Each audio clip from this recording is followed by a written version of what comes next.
I always thought Resident Evil was about zombies and monsters, but it seems to be more about immortality and resurrection of the dead. That's what Umbrella is trying to create. Maybe through this storyline you can understand more.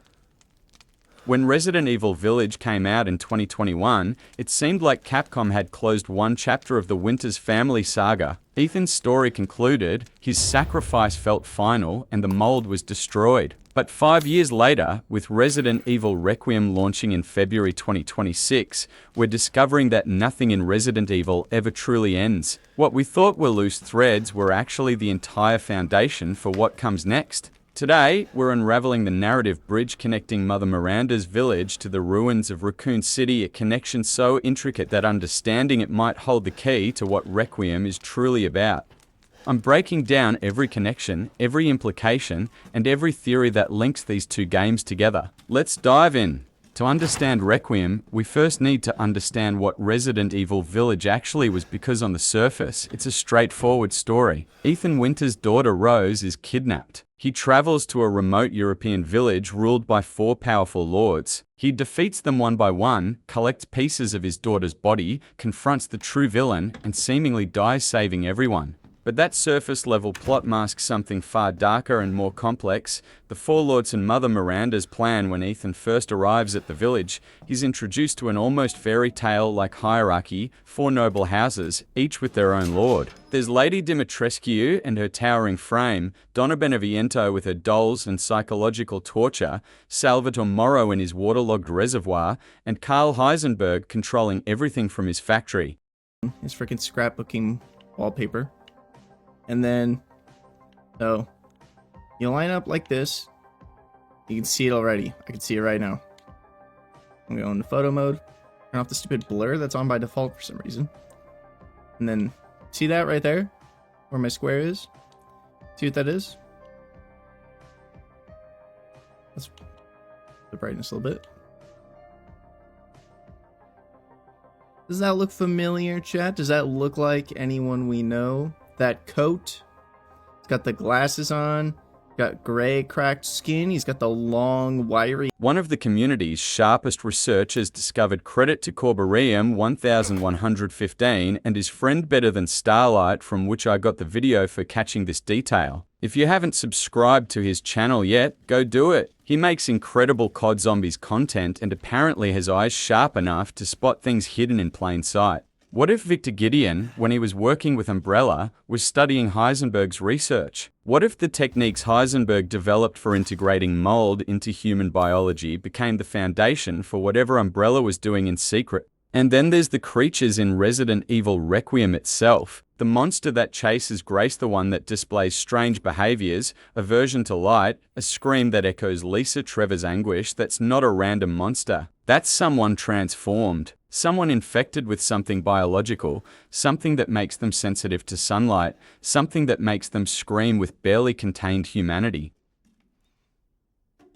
Then to the Resident Evil 8 lords. But they're all just servants. They answer to Mother Miranda, the true architect of everything. And this is where things get genuinely unsettling. Miranda has spent the last 100 years orchestrating the perfect experiment. She's infected the villagers with parasitic organisms called Kadu, given abilities to the 4 lords, and built an entire society around one singular obsession, resurrecting her dead daughter, Eva. Her plan is chillingly simple. Each of the 4 lords possesses a piece of Ethan's daughter, Rose. Not metaphorically, literally parts of Rose's body, stored in containers of mold. By collecting all 4 pieces and bringing them to the ceremony site, Ethan inadvertently plays directly into Miranda's hands. The twist that redefines everything. Then comes the revelation that transforms the entire game's meaning. As Ethan defeats each lord and collects Rose's pieces, we learn something that utterly changes how we understand Resident Evil 7 and Village simultaneously. Ethan has been dead since 2017. Not mostly dead, not technically alive. Dead. Completely, permanently dead. When Jack Baker attacked him at the beginning of Resident Evil 7, Ethan was killed. But something kept his consciousness active, kept his body functional. Something ancient. Something that had been waiting centuries for the right host. The Megamycete. The living mold. Think about that for a moment. Every action Ethan took in Village, every fight, every interaction was orchestrated by an entity that exists partly in his own biology and partly somewhere else entirely. He wasn't just solving a puzzle. He was being used by something far older and far more intelligent than he could possibly comprehend. What is the Megamycete? Let's talk about the Megamycete because this creature is essential to understanding both Village and how it connects to Requiem. 117 years before Village's main events, a woman named Mother Miranda lost her only daughter, Eva, to the Spanish flu. Driven by grief beyond reason, Miranda ventured into a cave system north of her village, intending to end her own life. But instead of finding death, she found something impossible. Deep within the earth was a living mass of fungus, a superorganism that existed partially in this dimension and partially in some unknowable other space. When Miranda touched it, the mold infected her. Rather than killing her, it transformed her. The Megamycete granted Mother Miranda immortality. It gave her the ability to shapeshift, superhuman strength, regeneration, and most terrifyingly a psychic connection to every consciousness it had ever absorbed. She could hear their thoughts, access their memories, understand knowledge they possessed when they were alive. And among those absorbed consciousness, she sensed something that would consume the next century of her existence, the presence of her dead daughter. The mold's consciousness network this is critical to understanding where the story goes. The Megamycete isn't just a biological organism. It's a network of consciousness. Every person it infects becomes part of a distributed mind, their memories and knowledge flowing through the fungal network like data through the internet. Mother Miranda spent 100 years trying to extract her daughter's consciousness from this network and place it into a living, breathing body. She created the Kadu parasites, conducted horrific experiments on villagers, engineered the Four Lords, and even partnered with an international crime syndicate called the Connections to create an artificial bioweapon named Eveline. And when that failed, when Eveline was deemed defective and eventually killed Miranda, turned her attention to Rose Winters, because Rose was perfect. Rose was born to Ethan Winters, a man made entirely of mold, and Mia Winters, a woman contaminated by Eveline's mold. Rose's very biological composition made her the ideal vessel. More than that, she was the ideal candidate to house Eva's consciousness to literally resurrect Miranda's daughter in fresh flesh. The sacrifice that wasn't the ending of Resident Evil Village is one of gaming's most underrated moments of horror. Ethan Winters, controlled by the mold yet somehow still maintaining his sense of self, defeats Miranda in a grotesque battle where she transforms into a six-winged abomination. But winning the fight doesn't matter. Miranda's killed him, ripping out his heart in the process. Ethan falls, and in that moment of death, he receives a final message from Eveline, the bioweapon from Village's predecessor.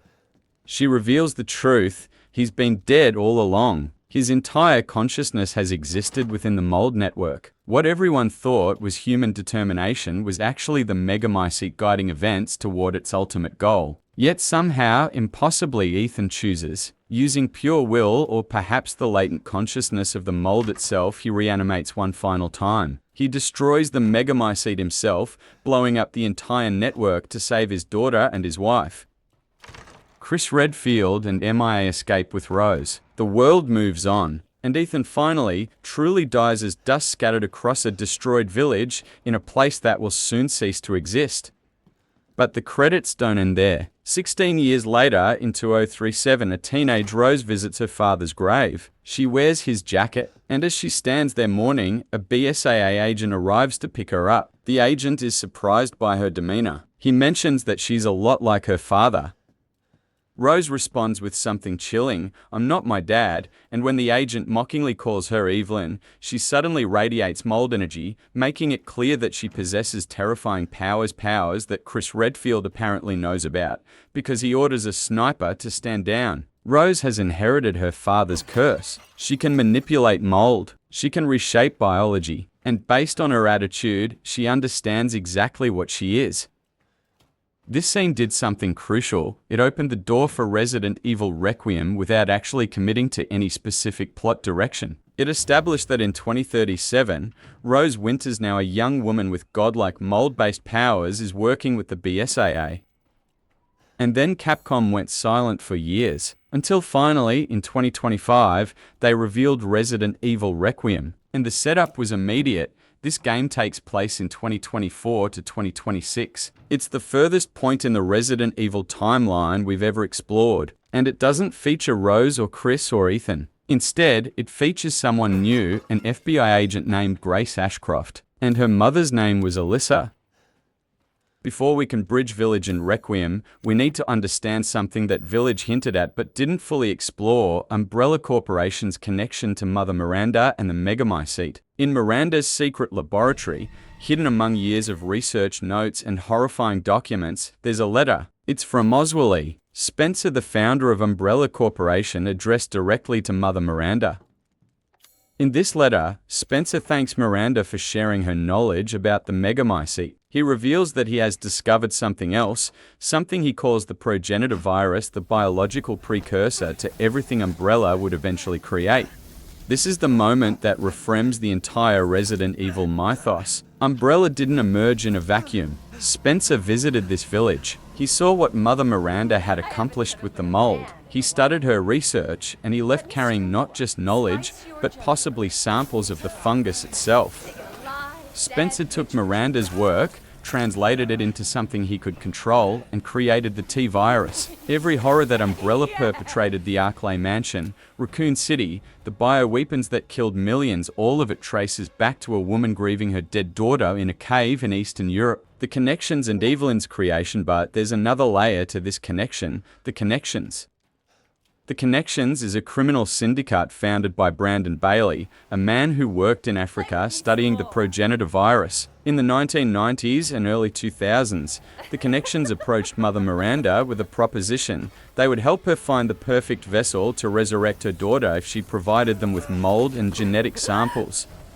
Miranda agreed. The Connections took her research and created Eveline, an artificial bioweapon that combined mold with Eva's DNA. Eveline was grown in a laboratory and artificially aged to match Eva's appearance when she died. But Miranda deemed Eveline a failure. The bioweapon wasn't the perfect resurrection she'd hoped for, so Eveline was released into the world, eventually infecting the Baker family and causing the events of Resident Evil 7. Yet here's the thing: the Connections didn't disappear. They're still mentioned in Village's files. They're still active. And if they possessed mold samples to create Eveline, it's entirely possible they had contingency samples. Insurance policies that might be crucial to understanding what happens in Requiem. Resident Evil Village ends with Chris Redfield destroying the Megamycete, literally blowing up the entire network with a bomb. It's presented as the final solution. The mold is eradicated. The threat is ended. But here's what bothers people in the Resident Evil community, and what likely sets up Requiem: the mold network didn't exist in just one place. The Megamycete was the central node, but the mold that created Eveline came from samples the Connections possessed. The mold that infected Ethan and MIA came from contamination in the Baker house. The mold that gives Rose her powers exists in her very cells.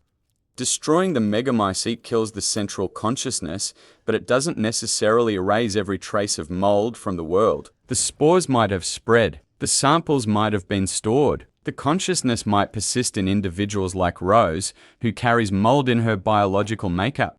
And then there's the question of whether the destruction of the Megamycete was even accurate. Who reported that it was destroyed? Chris Redfield. But in a franchise famous for government conspiracies and corporate cover-ups, can we trust that report? Or is there more mold still out there, waiting, being studied by people who understand its potential? In Requiem, we're now in 2024 to 2026. 30 years have passed since the destruction of Raccoon City. The world has largely moved on, though the scars remain. An FBI technical analyst named Grace Ashcroft receives a case assignment: investigate a series of mysterious deaths at the Wrenwood Hotel in Raccoon City. The assignment seems straightforward until her superior, an FBI director, reveals something personal.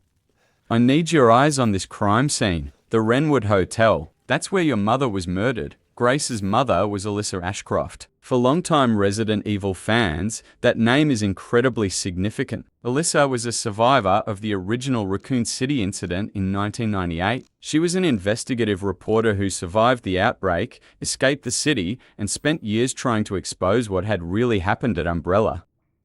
She was murdered in 20188 years before Requiem's events at the Wrenwood Hotel. The case went cold. But now, in 2024, strange new deaths are occurring at the same location. And Grace, a woman who grew up knowing her mother died investigating Umbrella's secrets, is being sent back to that hotel. It feels like a setup. It feels like bait. And Grace clearly feels that way too.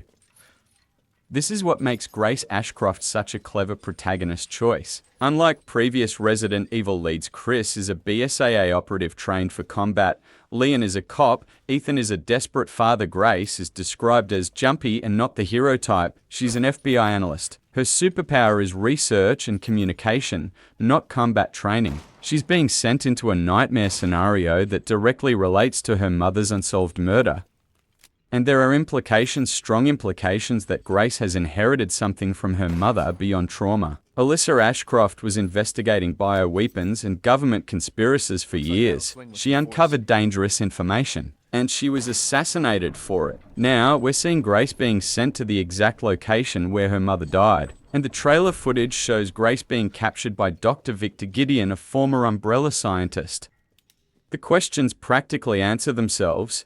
Does Grace possess information her mother left behind? Does she have abilities related to mold infection? Is she being deliberately sent into danger because someone with power wants her to fail? Or is there someone in government who actually wants the truth exposed? Resident Evil Requiem isn't just a story about investigating deaths at a hotel. The marketing materials make this clear. The game is returning the series to its roots in Raccoon City, but with a specific focus. Capcom's producers have stated explicitly that after the Winters family-centric games RE7 and Village, they wanted to return to the overarching narrative rooted in Raccoon City and the secret machinations of the Umbrella Corporation.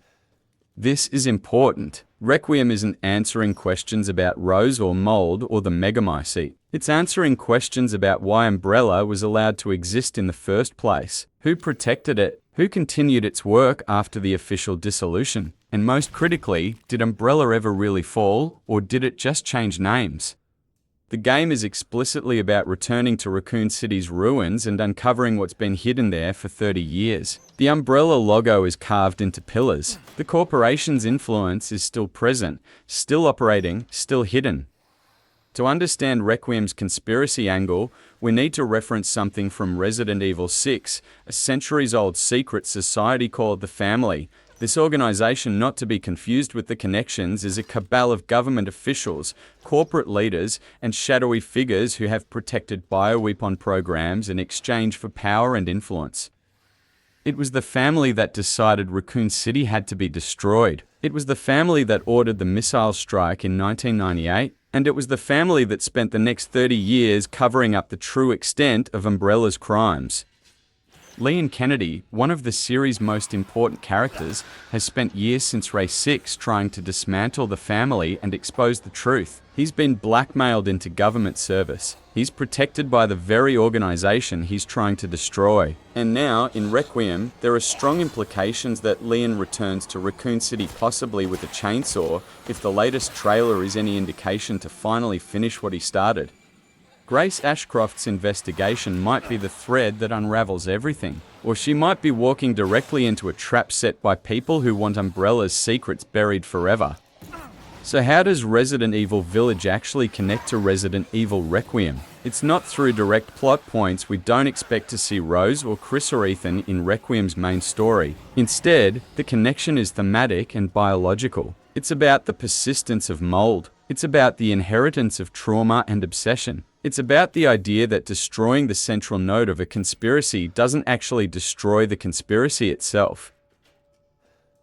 Mother Miranda spent 100 years trying to resurrect her daughter. She infected an entire village. She corrupted the Connections. She influenced Umbrella's creation. And when she finally died, her work didn't end, it just transformed. The mold that kept Ethan alive is now the power that gives Rose abilities. The mold that Umbrella might still possess is being studied by scientists like Victor Gideon. The mold that the Connections cultivated might be the foundation for something new.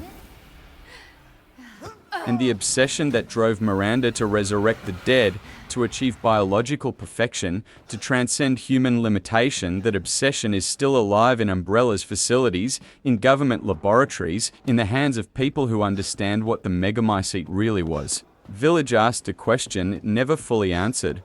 What if someone else found what Oswald Spencer found? What if someone else took those mold samples Spencer might have collected and used them the way Spencer used the progenitor virus? Requiem appears to be answering that question. In 30 years, someone has done exactly that. Umbrella, or whatever remains of Umbrella, has continued Miranda's work. They have mold. They have knowledge of the Megamycete. They have the research Miranda herself conducted.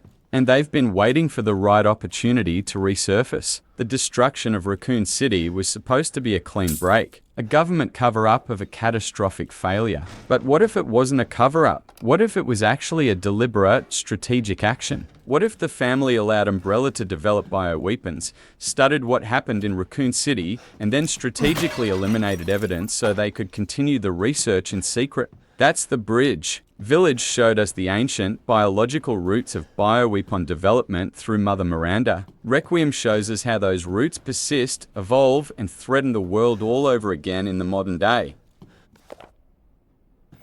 Resident Evil Village and Resident Evil Requiem aren't connected through a single plot thread. They're connected through legacy, the legacy of the Megamycete, of Mother Miranda's obsession with resurrection, of Umbrella Corporation's determination to weaponize biology. Village showed us the ancient horror. It showed us what happens when grief becomes obsession and obsession becomes biological reality. It showed us the roots from which all modern bioweapons grew. Requiem is taking that knowledge and asking, what happens next? What happens when those roots haven't been killed? What happens when governments, corporations, and shadowy organizations have spent 30 years studying what Umbrella learned and what Miranda accomplished? The mold didn't die in Village. In some form, in some place, it persisted. It evolved. It's still out there. And in February 2026, we're finally going to confront what grew from those seeds. Resident Evil Requiem isn't just a sequel to Village. It's the long-delayed answer to the questions Village left unanswered. And based on everything we know, that answer is going to be absolutely terrifying. Thanks for watching. If you want more deep dives into Resident Evil lore, make sure to like and subscribe. And let me know in the comments what's your theory on how Village connects to Requiem. I'll see you next time.